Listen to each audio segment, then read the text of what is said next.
Hey traders, welcome to Charts and Coffee. Hope everyone is having a good Monday morning. Had some non-trading fun over the weekend, and we are getting ready for the little bit of what's left of the month of April. So the last trading day of this month is on Wednesday, and that means we're going into May, and that means we've got JOLTS this week, we've got advanced GDP this week, and on Friday, we've got non-farm payroll. So with that amount of data, yes, we know there's a whole other narrative happening on the, well, let's just call it the political side, right? Not the market internal macroeconomic side of things. There's a lot of information still out there in terms of this ongoing tariff narrative, but we do have a lot of data that's likely far more important to the Federal Reserve in terms of measurable data that can make a difference. And that means my dog, hang on one sec.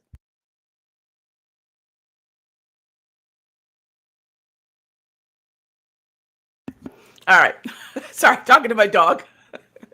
So if we have a lot of this measurable data, and that's the kind of data that the Federal Reserve uses so that they can understand what's happening in terms of their monetary policy messaging. That's always number one, because before there's any kind of monetary policy shift, there's a shift in messaging. Are we expecting rate cuts this year? Yes, we are absolutely expecting rate cuts this year. If you haven't looked at that lately, and even I'm thinking back to myself, have I looked at this data as of the last couple of days? Probably not. Let me show you what we've got here. This is the CME FedWatch tool. All right. So if I take a look at this, look, there has not been any meaningful expectation for the Federal Reserve to cut in May. So if anyone's saying, oh my gosh, the Fed's not going to cut in May, they were really never going to. That was never a high probability scenario, and it remains completely something the Federal Reserve can look at in terms of target rate probabilities via the Fed Fund futures and say, look, no one's expecting us to do anything, and we won't. But the conversation shifts pretty dramatically come June. Now, it's not highly probable. It's not fully discounted that the Fed will act in June, but it is the more probable scenario, right? It's not by much, about 14%. So it's not an overwhelming expectation. Come July, though, rates are cut. So July says by that 30th meeting, we've either cut on the 18th of June, or we're cutting on the 30th of July for that first quarter point of 2025, or there's actually a 45% chance that both those meetings will have quarter point cuts. Now, mind you, it's not a lot, but there's a 7% expectation they will do nothing. So there's a lot of expectation across the spectrum. But again, I'm not looking at what could happen, what this far-fetched scenario is. I'm looking at what is most likely expected, because that is what's going to power the price action and the direction that we see now. Hard to be a bear when expectations are for a rate cut. Now, you might say, Rog, hard to be a bear. Look at what's happened. Granted, right? But this was not a monetary policy misstep. This were not major earnings fumbles. This was not a macroeconomic downturn necessarily. This was an external reason, an unexpected external reason for the weakness. And that weakness, while it did have two short stints in a downtrend at the early part of March and the early part of April, has now once again succumbed to bearish chop. So it's not the same downtrend.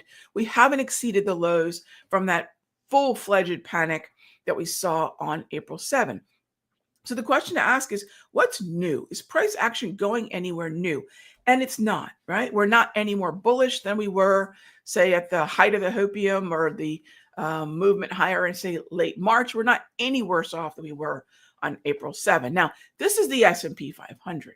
There are going to be individual names that are struggling for their own reason. UNH is a great reason to look at what's going on with this, tracking to healthcare, XLV, and then tracking ultimately to the Dow, whether that be Dow futures or whether that be the Dow DIA ETF.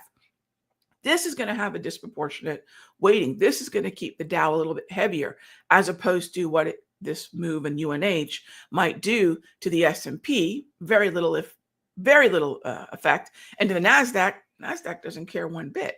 So this is where we don't want to paint the broader averages with one brush, the markets, right? What are we talking about? Stocks, futures, the markets. We're talking about energies, metals. We're talking about grains, softs, currencies, right? Is it S&P versus NASDAQ versus Russell versus Dow? It's always a comparison. So there's never been the markets, right? Although anecdotally, we're probably usually talking about the S&P.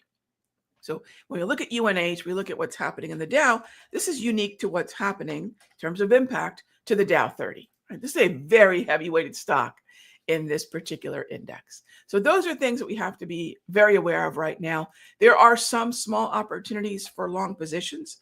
The gold narrative is not what it was. This is very late stage in the game. The frenzy's already happened. The optimism's already happened. Once gold crossed 3,100 and sort of got into the more mainstream conversation, unlike back in January, you can see how much more erratic it's become. This is a different type of participation. This is momentum chasing. This is more mainstream participation. This is more mention on more mainstream type news sources. So when it was quiet, you can see how different the price action was, still climbing very nicely. But then as soon as it sort of goes mainstream, the volatility kicks in and it becomes a whole lot harder to manage because now we're trading outside the normal range, something that we really didn't have any issue with for the first 3 full months of the year. The gold is still a long position to consider. Gold miners still look fantastic, whether that be Newmont Mining, NEM, RGLD. There's a number of names in the GDX ETF that look fantastic. Again, same higher volatility.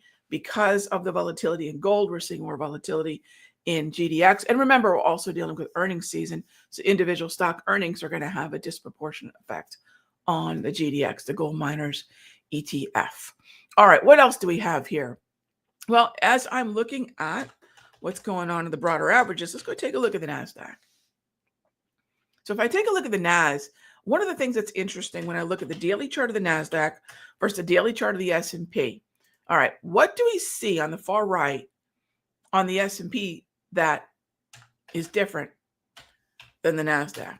You never knew all those little games you played as a kid, what's different in the two pictures was going to be so important when it comes to relative performance as a trader. Well, a lot of you might say, Rog, I see the 2 green candles.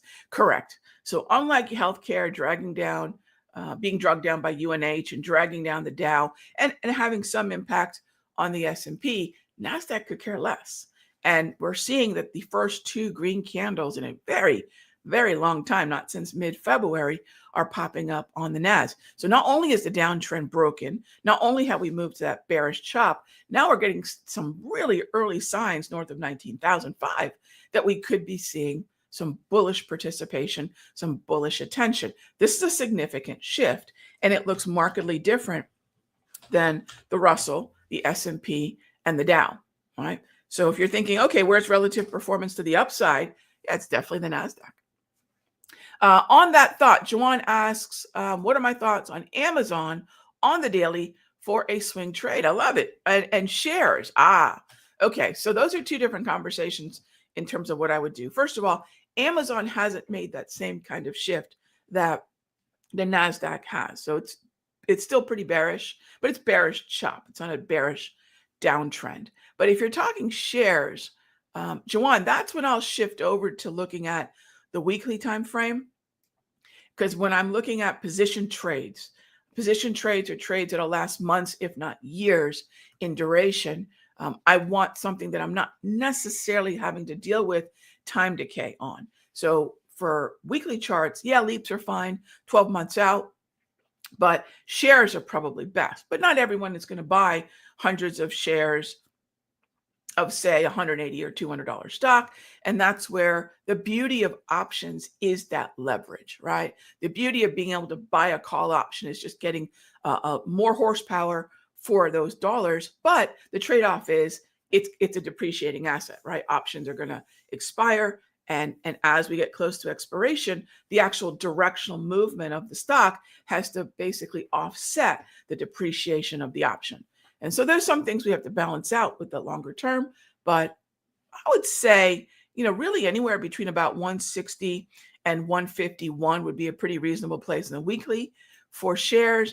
And then if you're looking to play shares on the daily as a swing, I would still want the leverage of the option. However, I really don't have a setup that I love here. I'd like to find something that is continuing to print red candles if I'm going to be long puts. For example, let me give it, it's not in the tech space or in consumer discretionary, but let me show you a long put play we have. Occidental, look at the red candles.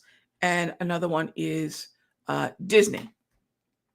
Again, yes, we get a little bit of yellow here. I'll have to keep an eye on that. But Disney's another one, mostly red. It's still in a downtrend. So those are the kind of things that I would prefer to be in long puts, where there's some more visible confirmation of the weakness. And that's the color of the candles. And also, though, the structure of the market being in a downtrend versus, say, neutral bearish chop. Definitely no green. So I won't be buying puts on anything with a green candle.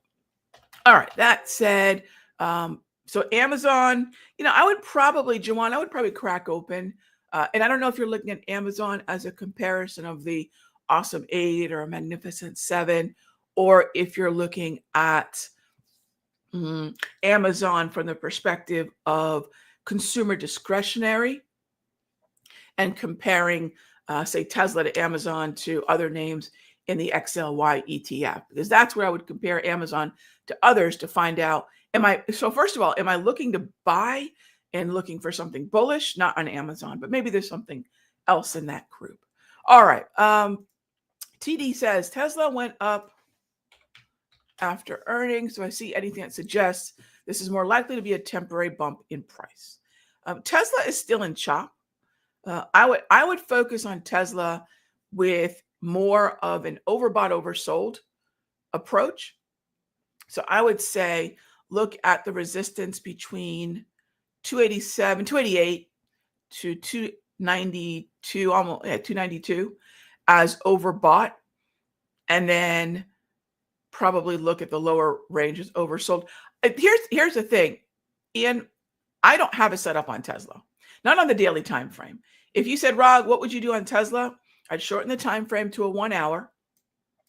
I wouldn't call it a day trade, but to kind of take the second part of your question there, for a day trade, not just Tesla on a bigger picture, but Tesla for a shorter term setup, I would focus on the 1 hour and make it, say, a 1 to 3 day time horizon. Yes, you could definitely keep it on the shorter end of that time horizon and make it a day trade, or you could open it up and maybe keep it overnight with long calls on pullbacks. And that looks as far as comparing the 5 minute to the 1 hour to the daily, I like that 1 hour as a potential short-term swing, or as a very short-term swing on the 1 day time horizon. I don't want to call it a day trade because I don't day trade 5 minute charts, but the short term on that would be great. 1 hour chart, Ian, is what I keep an eye on. All right, Robert says, going back to Diz, if I wasn't already in a put play, would I still be open to it? It'd be a different price. And yes, I still would be open to it, but it would be at a different price, right? I would want to either take advantage of the mean reversion, which is, it's pretty much in the same spot that I bought puts from before. So it's not markedly different unless it starts opening significantly higher, which it looks like it's going to. This is still in risk management mode for me. This is still a trade where I haven't scaled out.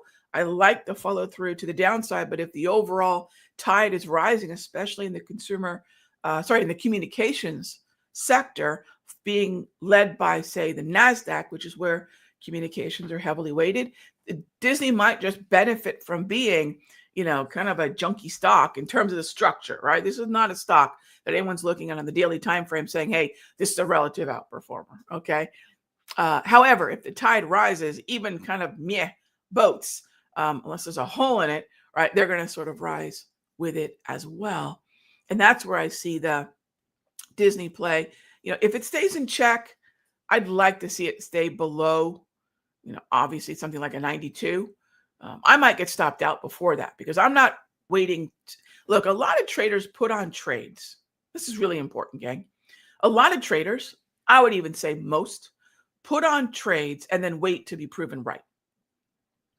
And therefore, you can see the evidence of that. What is the evidence of a trader putting on a trade and waiting to be right?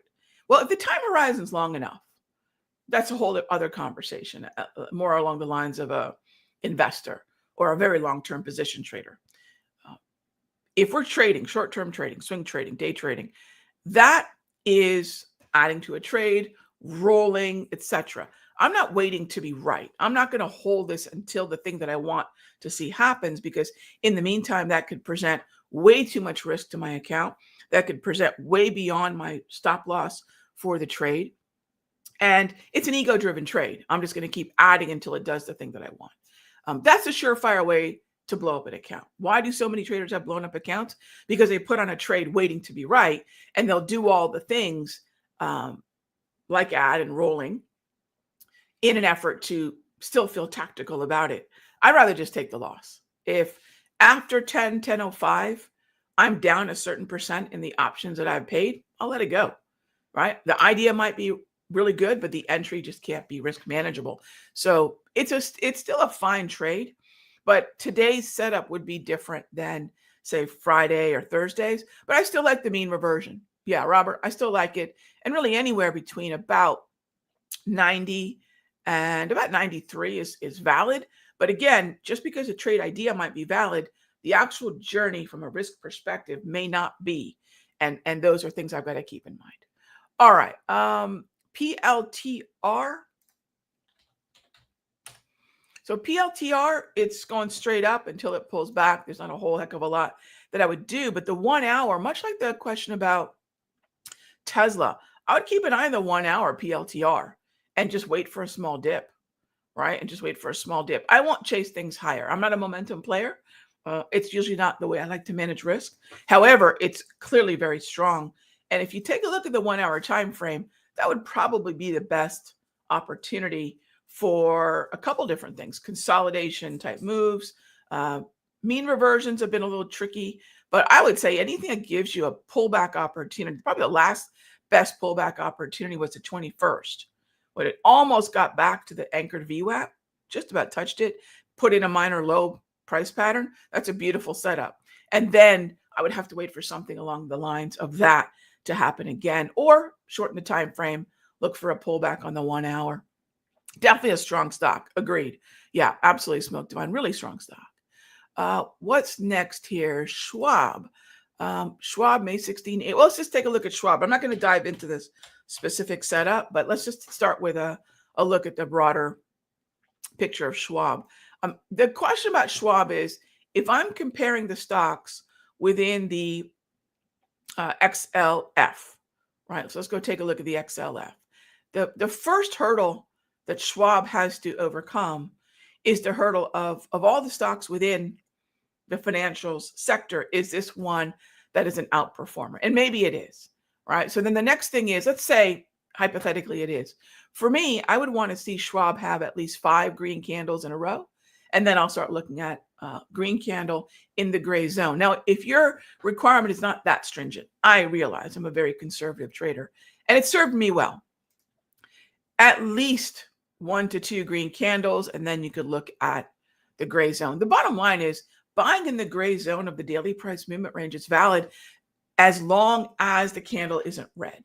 And then from there, I might want more criteria met in order to be a buyer. But as long as the candle isn't red, you can buy the gray zone and get long. And there have been plenty of opportunities for that. So that would not be a bad scenario for Schwab. Sure. All right, gang, just like that, I'm out of time. As always, thank you so much for being here for Charts and Coffee. I'll be back tomorrow, same time, same station. In the meantime, jumping into the Sector Secrets Mastery Room, and I'll see you tomorrow, same time, same station. Be good to each other.